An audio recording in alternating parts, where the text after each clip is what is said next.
নমস্কার বন্ধুরা, welcome to soulful tarot channel.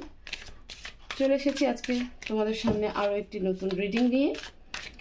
আজকে রিডিংয়ে দেখব তোমার পার্টনারের তোমাকে নিয়ে ডিপেস্ট ইমোশনস কি, তার একদম ডেপথ অফ হার্ট যেটাকে বলি, একদম মনের গভীরে তোমাকে নিয়ে ঠিক কি ইমোশনসটা রয়েছে। হয়তো তোমার সামনে অনেক কিছু দেখায় বা মুখে অনেক কিছু বলে, বাট তোমার পার্টনার যে তোমাকে নিয়ে কি ইমোশনস রাখে একদম ডিপ লেভেলে, সেটাই আজকের প্রেডিকশন হবে এবং সেটা ট্যারো কার্ডের সাহায্যেই আমরা দেখব। এখানে দুটো ডেক আমি ইউজ করব, একটা অরেকল ডেক, দুটোই অরেকল ডেকের সাহায্যেই করব।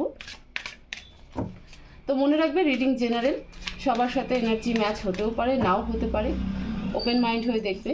এবং আরও একটা কথা, রিডিং কিন্তু জেন্ডার স্পেসিফিকেশন নয়, ছেলে মেয়ে উভয়ই দেখতে পারো, ম্যারিড পার্সনরাও দেখতে পারো, যারা এক্সট্রা ম্যারিটাল অ্যাফেয়ারে রয়েছে তারা দেখতে পারো, বয়ফ্রেন্ড গার্লফ্রেন্ড যারা রয়েছে তারাও দেখতে পারো। মধ্যে কথা হচ্ছে তোমরা যে রিলেশনশিপই কন্টিনিউ করে থাকো কিনা বা বিলংস করছো কিনা, সেক্ষেত্রে তোমার পার্টনারের মনে তোমাকে নিয়ে ঠিক কি ডিপ ইমোশন, ডিপ লেভেলের ইমোশন কি, সেটাই আজকে আমরা খুঁজবো। তো তাহলে চলো ভিডিও শুরু করছি। তোমরা প্রে করে নাও এবং নিজের নিজের পার্টনারের নাম মনে করো, বারবার মনে রিপিট করো তোমার পার্টনারের নাম, যাতে আমি ওনার এনার্জি ক্যাচ করতে পারি, আমার সুবিধা হয়। আমি কার্ড সাফল করছি, তোমরা প্রে করো, পার্টনারের নাম বারবার রিপিট করো। প্লিজ ডিভাইন, আমার যে সকল ভিউয়ার্সরা রয়েছে তাদের পার্টনারের মনে আমার ভিউয়ার্সকে নিয়ে ডিপেস্ট ইমোশন কি আমাকে জানতে সাহায্য করো। প্লিজ ডিভাইন মেসেজ দাও, আমার যে সকল ভিউয়ার্সরা রয়েছে তার পার্টনারের মনে আমার ভিউয়ার্সকে নিয়ে ডিপেস্ট ইমোশন কি। The burden, okay. Number 9 card, exhaustion, going with the flow, unpredictable, okay.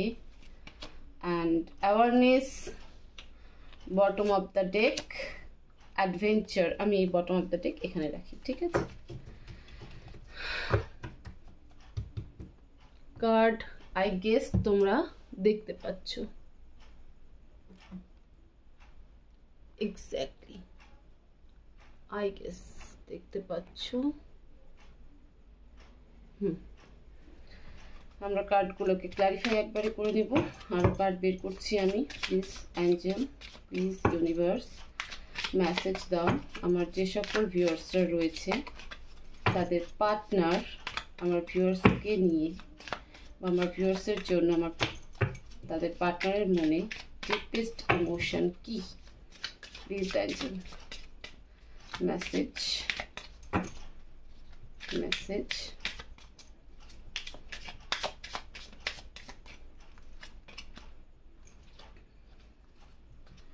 Okay, I'm reversing it. 3 of Wands,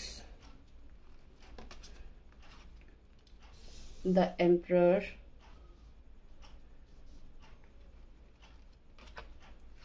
the Chariot, the Lovers, 8 of Swords, okay, 9 of Swords, 10 of Pentacles, Queen of Swords, and bottom of the deck, Knight of Swords. Okay, a second, sorry, camera hopefully দেখতে পাচ্ছ, ওকে ওকে। তো তোমার partner তোমাকে নিয়ে ঠিক exactly কি deep emotion রাখে। দেখো, প্রথমে যেটা বলি, তোমার পার্টনার ভীষণ লাক্সারিয়াস মানুষ, ঠিক আছে। তার লাইফে অনেক এম রয়েছে, অনেক স্বপ্ন রয়েছে, বাড়ি গাড়ি, টাকা পয়সা, রিলেশনশিপ, সব কিছু নিয়ে। এবং এটাও বলতে পারি যে তোমার পার্টনারের উপরে একটা বড় সড়ো রেসপন্সিবিলিটিও কিন্তু দাঁড়িয়ে রয়েছে। সেই রেসপন্সিবিলিটিটাকে একটা বার্ডেন ফিল করে এবং একই সাথে তার মনে হয় যে আমি এই রেসপন্সিবিলিটির জন্য আমার নিজের যে এমগুলো রয়েছে সেগুলো আমি ফুলফিল করতে পারছি না। একই সাথে এটাও বলবো যে তুমি যে রিলেশনশিপে রয়েছো, তুমি জানো কি জানো না আমি সেটা জানি না, বাট এখানে যে সিনারিও এসেছে সেটা হলো যে তুমি থার্ড পার্টি রিলেশনশিপে রয়েছো, মানে তোমার পার্টনার তোমাকে বাদ দিয়েও অন্য কোথাও কমিটেড, এবং সেটাও তার কাছে কিন্তু একটা বার্ডেন। সে সেই রিলেশনশিপে একটা আটকা ফিল মনে করে এবং প্রপারলি সেই রিলেশনশিপকে ছেড়ে তোমাকে সম্পূর্ণ ক্লিয়ার কমিউনিকেট করতে পারে না, ঠিক আছে। এবং সেটা তাকে কিন্তু একটা বোঝার মতন, মানে সে তোমার পার্টনার কিন্তু সেই জায়গাটাকে একটা বোঝার মতন ফিল করে, তোমাকে বোঝার মতন ফিল করে না। এই যে থার্ড পার্টি সিচুয়েশনের জন্য সে তোমার সাথে পুরোপুরি কমিউনিকেট করতে পারে না, তোমাকে ক্লিয়ার কমিউনিকেশন দিতে পারে না। থার্ড পার্টি তোমার দিক থেকেও হতে পারে, তোমার পার্টনারের দিক থেকেও হতে পারে। মধ্যে কথা তুমি থার্ড পার্টি রিলেশনশিপে রয়েছো, এনার্জি ভাইস ভার্সা হতে পারে। তো সেই জায়গাটাতেও কিন্তু তোমার পার্টনার একটা বার্ডেন ফিল মনে করে, তোমাকে বার্ডেন ফিল মনে করে না, কিন্তু সিচুয়েশনকে কিন্তু তোমার পার্টনার বার্ডেন ফিল মনে করে। তোমার পার্টনার তোমার জন্য একটা পেইনফুল এনার্জির মধ্যে দিয়ে চলছে বা আছে, সে তোমার কাছে আসতে পারছে না, সে তোমাকে নিয়ে অনেক স্বপ্ন দেখে, ঠিক আছে, সেই স্বপ্নগুলো সে বাস্তবায়িত করতে পারে না। তো সেই জন্য তার ভিতরে একটা রাগ জন্ম নেয় এবং নিজেকে একটা হেল্পলেস বলে মনে করে যে আমি কিছুই করতে পারছি না। প্রচণ্ড ভালোবাসে তোমাকে, প্রচণ্ড ইমোশনস তোমার প্রতি, প্রচণ্ড অ্যাটাচমেন্ট তোমার সাথে, অ্যাট্রাকশন ফিল হয়, ঠিক আছে, বাট তোমার জন্য সে কিছু করতে চায় এবং সেটা সে পারে না। তার মাইন্ডের মধ্যে সবসময় এই জিনিসটা কিন্তু ঘুরতে থাকে যে সে তোমার জন্য একটা বিশেষ কিছু করতে চায়, তোমারও টুকিটাকি কোনো রেসপন্সিবিলিটি সে নিতে চায়, বাট প্রপারলি সে করতে পারছে না। তো সেটার জন্য তার ভিতরে কিন্তু একটা অ্যাগ্রেশন তৈরি হয়, একটা রাগ তৈরি হয়, মুড সুইং হয়, ঠিক আছে। সে নিজেকে একটা মানে হার্টলেস পার্সন হিসেবে তোমার সামনে রাখে, বাট সে কিন্তু হার্টলেস পার্সন নয়, সে ভীষণ ইমোশনাল একজন পার্সন। সে সময়কে মানে যেহেতু সে জানে যে সময় তার কন্ট্রোলে নয়, বরঞ্চ তোমরাই বা আমরাই বা তোমার পার্টনার সময়ের কন্ট্রোলে, তো সে সময় অনুযায়ী চলতে চায়, গোয়িং উইথ দ্য ফ্লো, মানে সময় যেভাবে চলছে সেইভাবে সে চলতে চায়। সে তোমার সাথে প্রত্যেক মোমেন্টকে এনজয়মেন্ট ফিল করতে চায়, প্রত্যেকটা মোমেন্টকে সে তোমার সাথে শেয়ার করতে চায়, তোমার সাথে থাকতে চায়, তোমাকে সাপোর্ট করতে চায়, ঠিক আছে, তোমার সাথে অনেক ডিসকাশন করতে চায়। বলা যেতে পারে যে সে তোমাকে একটা মানে থাকে না আমাদের লাইফে একজন অ্যাডভাইজার হিসেবে থাকে, যাদের কথা আমরা শুনি, যাদের মনে হয় যে তাদের কাছে গিয়ে আমি আমার প্রবলেম বললে পরে আমার প্রবলেম আরও সর্ট আউট ভালো হবে। তো ঠিক এইরকম একজন ব্যক্তি হিসাবে কিন্তু তোমার পার্টনার তোমাকে দেখে। একইভাবে সে এই মুহূর্তে ফাইন্যান্সিয়াল ক্রাইসিসের মধ্যে দিয়ে তো অবশ্যই আছে, ঠিক আছে। তার মানে তার একটা রয়েছে যে তার প্রচুর পয়সার প্রয়োজন, প্রচুর ফাইন্যান্সের প্রয়োজন, মানে ফাইন্যান্স যে একটা স্টেবল হওয়ার কথা সে স্টেবিলিটি তার মধ্যে নেই। তো ফলে তার ভেতরে কিন্তু অনেক ওভার থিঙ্কিংও চলছে এবং সে অনেক অপরচুনিটিও খুঁজছে যে আমি কি করে যাব। হয়তো এই ফাইন্যান্সিয়াল স্টেবল হলে পরে তোমার পার্টনার যদি ফাইন্যান্সিয়াল স্টেবল হয়ে যায় তাহলে হয়তো সে তোমার সাথে একটা ভালো কমিউনিকেশনের দিকে আসবে এবং রিলেশনশিপকে হয়তো আরও ভালোভাবে সে কন্টিনিউ করতে পারবে। এই থটও কিন্তু তোমার পার্টনারের মধ্যে চলে। তোমার পার্টনারের একটা ট্রান্সফরমেশন পিরিয়ড চলছে এই মুহূর্তে, সেই কারণে হতেও পারে যে তোমার থেকে একটু কাট অফ টাইপের রয়েছে। যখন আমাদের মধ্যে কোনো কিছুর ট্রান্সফরমেশন হয় আমরা একটা অন্য মানে এক ভার্সন থেকে অন্য ভার্সনে কনভার্ট হই, ঠিক যেমন ফেসবুক, টুইটার, ইনস্টাগ্রাম দেখবে যে আপডেট আসে, আপডেটের পর অনেক কিছু ফিচার্স পাল্টে যায়। তো আমাদের কিন্তু একটা মানে হ্যান্ডেল করতে একটু আমাদের প্রবলেম হয়, তাই না? তো বলতে পারো যে তোমার পার্টনারও এখন আপডেট ভার্সন চলছে, মানে আগে একরকম ভার্সনের পার্সন ছিল, এখন কিন্তু আরেক ধরনের ভার্সনে কনভার্ট হচ্ছে। তো একটা অ্যাওয়ারনেস হচ্ছে তোমার পার্টনার কিন্তু ট্রান্সফরমেশনের মধ্যে দিয়ে যাচ্ছে। ফলে সে তোমার প্রতি তার প্রচুর অ্যাটাচমেন্ট, মানে সে ইমোশনাল বন্ড অবশ্যই সে ফিল করে, বাট একই সাথে সে পেন ফিলও করছে। কারণ এই যে ট্রান্সফরমেশন পিরিয়ডটা হয় না, এই সময়টা কিন্তু মানুষ একদম একটা নতুন রূপে আসে। আজকে থেকে 2 বছর 3 বছর পরে দেখবে তোমার পার্সন সম্পূর্ণ একটা নতুন মানুষ তোমার চোখে। যে ব্যক্তি তোমার সামনে বা যে মানুষটা তোমার সাথে এতদিন ইনম্যাচুরিটি দেখিয়েছে, অনেক কিছু হাইড করেছে, অনেক কিছু লুকোনোর চেষ্টা করেছে, অনেক সময় বিট্রে করেছে, ঠিক আছে, অনেক উল্টো পাল্টা বলেছে, সেই মানুষটাকে দেখবে আগামী 2 থেকে 3 বছর পরে কমপ্লিটলি একটা অন্য ভার্সনের মানুষ। সে তোমাকে রেসপেক্ট করতে শিখছে, সে আন্ডারস্ট্যান্ড করতে শিখছে, তুমি কি ফিল করছো সেটাকে সে ভ্যালু করতে শিখে গেছে। এটাই হচ্ছে ট্রান্সফরমেশন। আমাদের লাইফে এই সময়গুলো আসে যাতে আমরা লেসন লার্ন করতে পারি। তো তোমার পার্টনারের সাথে যত কিছুই হয়ে থাকুক না কেন, যে তোমার সাথে একটা ব্রেকআপ সিচুয়েশন, তোমার সাথে ভালো কমিউনিকেশন নয়, যেখানে সে কমিটেড রয়েছে বা তুমি যেখানে কমিটেড রয়েছো সে কারণে তার একটা বার্ডেন ফিল হওয়া, সে চাইলেও সে তোমার কাছে আসতে পারছে না, এই সব কিছুই কিন্তু তোমার পার্টনারের জন্য একটা লেসন, যে তোমাকে কি করতে হবে আলটিমেটলি জীবনে, কোন রিলেশনশিপটা ইম্পর্টেন্ট এবং কোনটা বেশি ইম্পর্টেন্ট নয়, এবং দুটো রিলেশনশিপের মাঝখানে বা সমস্ত কিছুর মাঝখানে ব্যালেন্স কি করে করতে হয়। তো এই জিনিসগুলো কিন্তু তোমার পার্টনারের লাইফে একটা পার্ট অফ লেসন কিন্তু চলছে, এবং তার ফলে কিন্তু তোমার পার্টনারের মধ্যে ট্রান্সফরমেশন চলছে। এই ট্রান্সফরমেশন পিরিয়ড যখন কমপ্লিট হবে তখন তোমার পার্টনার কিন্তু একদম একটা অন্য ভার্সন, এবং তখন কিন্তু সে আবার তোমার কাছে ফিরে আসবে। সে এখনো আসতে চায়, কিন্তু যখন এখনো সে আসতে চাইলেও হয়তো আসছে, আবারও তোমাদের মধ্যে অন অফ সিচুয়েশন তৈরি হচ্ছে, কোনো কিছু না কোনো কিছু নিয়ে একটা আর্গুমেন্ট স্টেজ তৈরি হচ্ছে।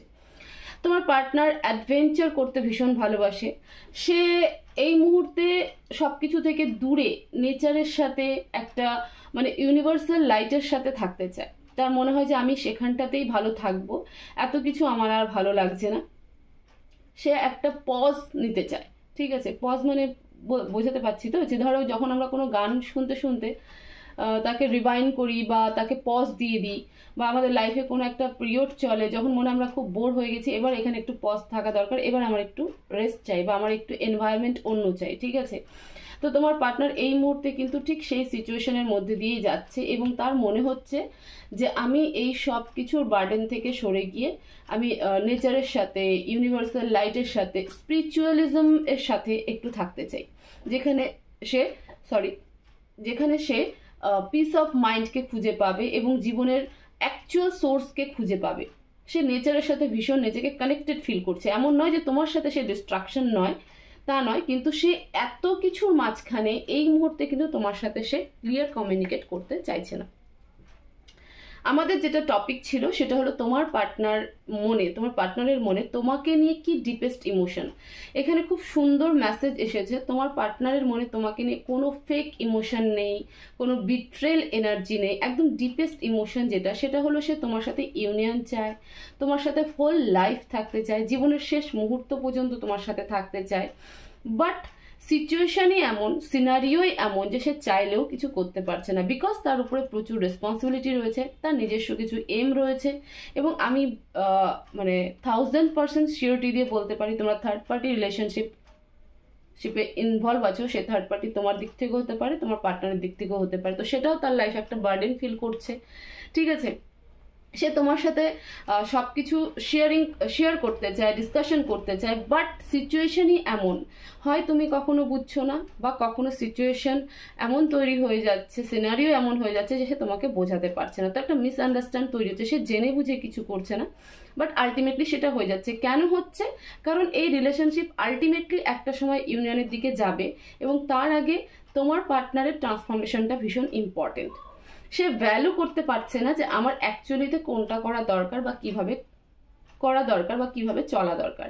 সেই কারণেই কিন্তু তোমাদের রিলেশনশিপটাও এরকম জায়গায় একটা দাঁড়িয়ে গেছে, এবং তোমার পার্টনারের লাইফটাতেও কিন্তু এই সব কিছু চলছে, যাতে সে ট্রান্সফর্ম হতে পারে এবং নতুন ভার্সনে সে কনভার্ট হতে পারে। এবং এই যে সম্পর্ক, এই সম্পর্কের গুরুত্বটা কত, ঠিক আছে, বা তুমি যেটা বোঝাতে চাচ্ছ এখন সে সেটা বুঝতে পারছে না, তো সেই তোমার যে বোঝানোটা বা তুমি কি বোঝাতে চাচ্ছ সেটা যে বুঝে নেওয়া, সেটার জন্য কিন্তু তোমার পার্টনারের একটা ট্রান্সফরমেশন ভীষণ প্রয়োজন, যে কারণে এই সিনারিওগুলো আসছে।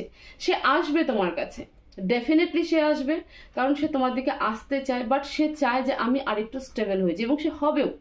তোমার পার্টনার কিন্তু আরেকটু স্টেবল হবে, এবং তোমাদের রিলেশনশিপ, আমি এটা বলতে পারি না যে তোমাদের দুজনের মধ্যে ম্যারিড কনফার্ম, বাট হ্যাঁ এটা বলতে পারি তোমরা রিইউনিয়নে কিন্তু আসবে, তোমরা আবার এক জায়গায় আসবে। হতে পারে এই এনার্জি সোলমেট বা টুইন ফ্লেম কানেকশনও কিন্তু হতে পারে, মানে একটা স্পিরিচুয়াল লেভেল কানেকশন যে তোমাদের মধ্যে রয়েছে সেটা আমার কাছে clear.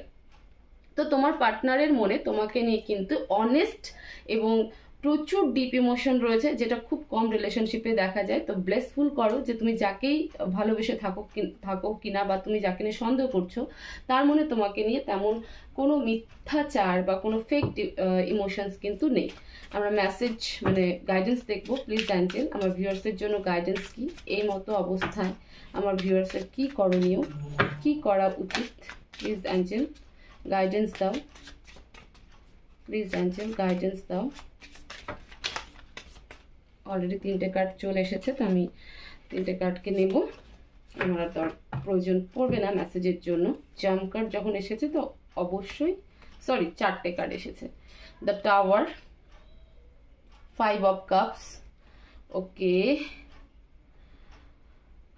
2 of pentacles and 7 of cups. দেখো অ্যাঞ্জেল বা ডিভাইন বা ইউনিভার্স বা ঈশ্বর বা সুপ্রিম পাওয়ার যেটাই বলে থাকো না কেন, তিনি তোমাদেরকে যে মেসেজ দিতে চাইছে বা যে গাইডেন্স দিতে চাইছে সেটা এটাই বলতে চাইছে যে টাওয়ার মুভমেন্টকে কখনো নেগেটিভ চোখে দেখো না বা খারাপভাবে দেখো না। টাওয়ার জীবনে আসাটা কখনো দরকার, আমি যেরকমটা বললাম যে পজ মুভমেন্ট খুব দরকার, তাহলে পরে আমরা একটা জায়গায় বসে ভাবতে পারি। ডিভাইন বলতে চাইছে যে ইমোশনাল ফুল হয়েও না, বাট তুমি পিসফুল হয়ে নিজের সম্পর্ককে নিয়ে ভাবতে পারো যে তোমার কি করা উচিত। কাম ডাউন থাকো, শান্ত থাকো, ঠিক আছে। জাগলিং করার প্রয়োজন নয়, নিজের মধ্যে এনজয়মেন্ট এনার্জিকে ক্রিয়েট করো, যেটা করলে তুমি ভালো থাকবে সেই এনার্জি নিজের মধ্যে ক্রিয়েট করো এবং নিজেকে বেস্ট মনে করো যে আমি মানে পজিটিভ ভাববে তো পজিটিভ হবে। তো নিজের মধ্যে সেই কনফিডেন্স বিল্ড আপ করো, সেই এনার্জিকে ক্রিয়েট করো যে তুমি যার সাথে আছো সেই মানুষটা তোমার সাথে অনেস্ট। 1 নাম্বার। 2 নাম্বার, তুমি মনে মনে এটা ইমাজিন করতে পারো যে তোমাদের দুজনের মধ্যে কোনো মিসআন্ডারস্ট্যান্ডিং নেই, কোনো মিসকমিউনিকেশন নেই, তোমাদের দুজনের মানে তোমরা দুজন দুজনকে খুব ভালোবাসো, দুজন দুজনের সাথে খুব ভালো আছো। এই সমস্ত পজিটিভ এনার্জিকে তুমি ক্রিয়েট করো, ঠিক আছে, ইমাজিনেশন করো। তো অ্যাঞ্জেল মেসেজ এটাই যে তুমি প্রয়োজনে, যেটা আরও একটা ক্লিয়ার মেসেজ এখানে অ্যাঞ্জেল দিয়েছে সেটা হলো যদি তোমার বাড়ির আশেপাশে বা তোমার লোকালিটিতে যদি নদী থাকে বা পার্কে যেরকম থাকে না ছোটো মোটো ঝিল টাইপের, সেরকম যদি কিছু থাকে তো সেখানেও তুমি কিছু সময় কাটাতে পারো। সেখানে থাকলে পরে তোমার মাইন্ড খুব শান্ত থাকবে এবং তুমি কিন্তু তোমার রিলেশনশিপকে নিয়ে বা তোমার লাইফকে নিয়ে আরও ভালো অবজারভেশন করতে পারবে। তো সেটাও কিন্তু ডিভাইন বলতে চাইছে যে টাওয়ার মুভমেন্ট এসেছে সেটা নিয়ে তুমি আপসেট হয়েও না, এটা তোমারই ভালোর জন্য, এই রিলেশনশিপের ভালোর জন্য। তো তুমি শান্ত হয়ে নিজের রিলেশনশিপকে, নিজের লাইফকে আরও একবার রিভাইন করো, অবজারভেশন করো যে কোথায় মিস্টেক হচ্ছে বা কী করণীয়। জাগলিং করবে না, নিজের মধ্যে এনজয়মেন্ট এনার্জিতে থাকো, পজিটিভ এনার্জিতে থাকো এবং নিজেকে আরও ভালোভাবে তৈরি করো এবং নিজের সমস্ত কিছুকে পজিটিভ ইমাজিনেশন দাও যে হ্যাঁ আমাদের মধ্যে সব ভালো, আমার লাইফে যা হচ্ছে সব ভালো হচ্ছে, আমার সাথে সব ভালো হবে, আমরা দুজন একসাথে ভালো আছি, ঠিক আছে। এই সমস্ত পজিটিভ এনার্জি ক্রিয়েট করো এবং সেই ইমাজিনেশনগুলো করো, তাহলে দেখবে যে তুমি নিজেও ভালো থাকবে, তোমার পার্টনারও ভালো থাকবে এবং এই যে সাইকেল, এই সাইকেল আরও তাড়াতাড়ি এন্ড হবে। তো এই ছিল আজকে তোমাদের জন্য রিডিং। হোপফুলি রিডিং তোমাদের ভালো লাগবে এবং তোমরা এখান থেকে অনেকটা গাইডেন্স পাবে। তো চ্যানেলকে অবশ্যই সাবস্ক্রাইব করবে, ভিডিওকে শেয়ার করবে, লাইক করবে, কমেন্ট বক্সে অবশ্যই জানাবে। সবাই ভালো থাকবে, সুস্থ থাকবে, পজিটিভ থাকবে। দেখা হবে নেক্সট ভিডিওতে। Thank you so much.